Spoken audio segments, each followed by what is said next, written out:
You don't lose because you're weak. You lose because there's a voice inside your head that sounds exactly like you, and it's slowly destroying you. Not loudly, not dramatically, strategically. It shows up the night before the big opportunity, the promotion, the launch, the conversation that could change everything. You open the email 3 times, and still don't send it. You rewrite the message. Delete it. Rewrite it again. Your chest feels tight, and the voice says, maybe tomorrow, make it better first. Don't rush this. And the scariest part? It sounds like wisdom. It sounds responsible. Careful, mature, but it's hesitation wearing a suit. Here's what nobody warns high achievers about. Right before you level up, your own mind will try to pull you back. Not when you're failing, when you're close to winning. You've felt this. You're gaining momentum. Your work is finally getting attention. Someone important notices you, and suddenly you feel off. You start overanalyzing small mistakes. You procrastinate on simple tasks. You pick an argument you didn't need to start. It's subtle, so subtle you call it stress, but it's not stress. It's self-sabotage, and it doesn't come from laziness, it comes from identity. Because growth changes how people see you. More visibility, more expectation, more judgment, and your nervous system interprets that as danger. So the voice steps in. Slow down, stay where it's predictable. Don't embarrass yourself. The higher you climb, the more your mind scans for ways you could fall. You get invited into bigger rooms, and instead of feeling powerful, you feel exposed. So you shrink yourself just enough to feel safe again. You tell yourself you're being realistic. But you're not being realistic. You're being conditioned. At some point in your life, staying small protected you. Now it's imprisoning you. And until you understand that the enemy isn't out there, it's the internal voice you mistake for logic, you will keep stopping yourself right at the edge of your own expansion. The question isn't whether you have potential. It's whether you can survive your own mind when that potential starts becoming real. You weren't born with that voice. It was installed. Think back. Maybe it was a parent who only praised you when you performed. A teacher who said, "You're smart, but you're not trying hard enough." A coach who made love feel conditional. Or maybe it wasn't loud at all. Maybe it was subtle. The raised eyebrow. The comparison to someone better. The silence when you expected approval. And you adapted. You became sharp. Driven. Disciplined. But underneath that discipline, you built a watcher. A part of you that scans for mistakes before anyone else can find them. A part that says, be perfect or be nothing. That's why high achievers suffer more than average performers. Average performers don't tie their identity to excellence. You do. Your worth is fused to results. So when you aim higher, the risk isn't just failure. It's identity collapse. Let's make this real. You're at work. You've been outperforming everyone quietly. Your boss hints at a leadership role. Instead of feeling proud, you feel pressure. Suddenly, you notice every flaw, every weakness, every gap in your knowledge. You tell yourself you need more time, more preparation, more certainty. But what you're really saying is, if I step up and fail, I lose who I am. So you stall. Or worse, you subtly underperform. You miss a deadline. You avoid visibility. You downplay your ambition. And then you tell yourself it just wasn't the right time. No, it was the perfect time. And that's exactly why your inner critic attacked. Here's the uncomfortable truth. Your inner critic was once your survival strategy. It kept you sharp. It kept you alert. It helped you avoid humiliation. But now, it's outdated software running your future. And it doesn't want you powerful. Because power attracts attention. Attention invites judgment. Judgment reactivates old wounds. So the critic whispers, stay safe. Stay smaller than you could be. Don't outgrow the people around you. And you listen. Without realizing, you are. But something inside you knows this isn't protection. It's containment. And the moment you recognize that, the game starts to change. And this is why some of the most successful people you know secretly feel like frauds. There's a pattern to this, and once you see it, you can't unsee it.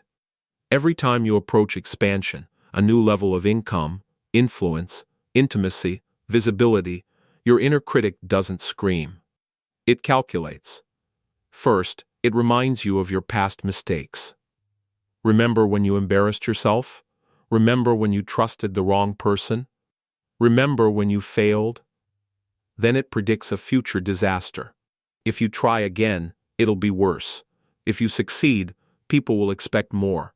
If you stand out, they'll come for you. Notice the strategy. It links growth with pain, not logically, emotionally. Your nervous system doesn't respond to facts, it responds to perceived threat. And success, real success, feels like exposure. Exposure feels dangerous. So what do? You create controlled failure. You procrastinate just enough to say, I could have done better. You aim high, but not too high. You date people who can't fully see you. You build momentum, then disappear. It's brilliant, in a twisted way. Because it protects your ego. If you never go all in, you never have to confront your full capacity. You get to live in potential. Potential is safe. Reality is risky. At this point, most people make a critical mistake. They try to silence the inner critic with motivation. They watch another video, read another quote, force themselves to think positive. But the critic isn't defeated by hype. It feeds on pressure. The more you try to overpower it, the louder it gets. Because here's what's really happening. There are two versions of you in conflict. One wants expansion. The other wants safety. And safety will always argue more convincingly. It has history on its side. That's why you can be intelligent, self-aware, even confident, and still sabotage yourself at the edge of growth. This isn't about discipline. It's about internal power dynamics. Inside you, there is a hierarchy. And right now, the fearful part holds authority. Not because it's stronger, but because you've been obeying it for years. The real question isn't how to destroy the inner critic. It's this: what would happen if you stopped treating it like the leader? Because the moment you shift that power, everything changes. Here's where the shift begins, not with aggression, not with self-hype, not with forcing confidence, but with silence. Most people react to their inner critic instantly. The voice says, "You're not ready," and they either obey or they argue. Both are forms of submission. Reaction gives it authority. Real power begins the moment you pause. The next time that voice says, "You're going to fail," don't fight it. Don't believe it. Just observe it, like you would observe a stranger talking in a crowded room. Because that's what it is. A conditioned pattern, not your identity. This is where emotional detachment becomes lethal. You don't need to destroy the critic, you need to demote it. Imagine this: you're about to post your work publicly. Your heart rate increases. The voice says, "This isn't good enough." Instead of spiraling, you ask one question: who benefits if I stay small? And the answer is rarely you. Silence. Feel that. The critic doesn't want excellence. It wants familiarity. It wants you in environments where you're not judged harshly, not envied, not challenged. But growth requires exposure. And exposure triggers old survival programs. When you detach emotionally, something powerful happens. You create space between stimulus and response. In that space, you choose. Not based on fear, not based on ego, but based on long-term dominance. Here's the reframe that changes everything. Your inner critic is not an enemy to destroy. It's a scared part of you trying to maintain control. And scared parts should not be leaders. They should be informed, then overridden. You don't yell at it. You acknowledge it. I hear you. Then you act anyway. That's calm dominance. Not loud confidence. Not fake positivity. Just controlled action in the presence of doubt. And when you do this repeatedly, something shifts internally. the hierarchy changes. The part of you that values expansion begins to gain authority. The critic still speaks, but it no longer commands. And that's the beginning of real psychological power. Now let's make this practical, because awareness without strategy is just another form of self-deception. If you truly want to stop sabotaging yourself, you need leverage. Not motivation, leverage. Here's the first mental model: separate identity from performance. Right now, when you fail, it feels personal. When you succeed, it feels like relief. That's a dangerous cycle.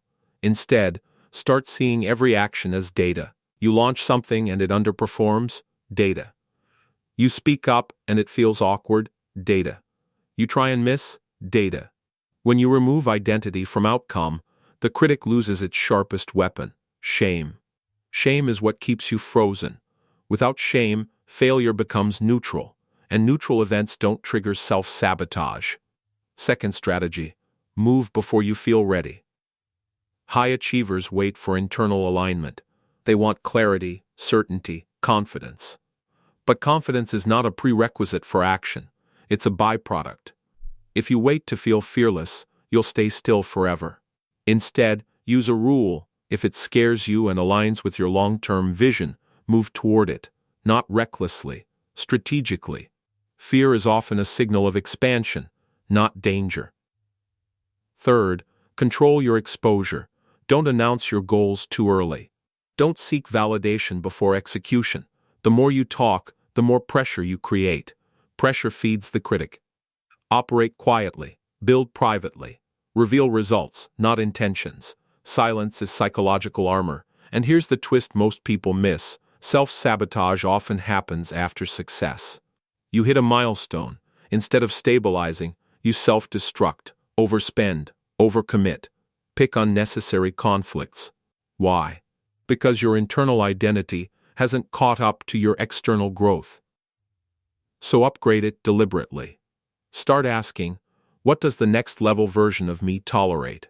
Less drama, less emotional chaos, less impulsive reaction, more discipline, more calm, more long-term thinking.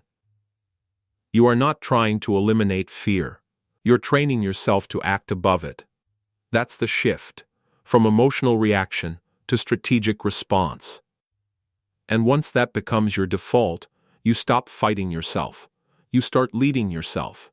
There will come a moment, quiet, almost invisible, where you notice something different. The voice is still there, but it doesn't control the room anymore. You're about to take a risk. Your chest tightens. The old script starts playing. This is too much. You're going to regret this. Stay where it's safe. And instead of shrinking, you breathe. You move anyway. That's it. No dramatic breakthrough. No cinematic explosion. Just a calm decision that you are no longer available for self-betrayal. This is what real transformation looks like. Not becoming fearless, becoming self-led. Because the truth is, the inner critic never fully disappears. At higher levels, it evolves. When you aim for more money, it questions your worth. When you build influence, it questions your legitimacy. When you find love, it questions whether you deserve it. The stakes rise. So does the voice. But now, you recognize the pattern. And recognition creates power.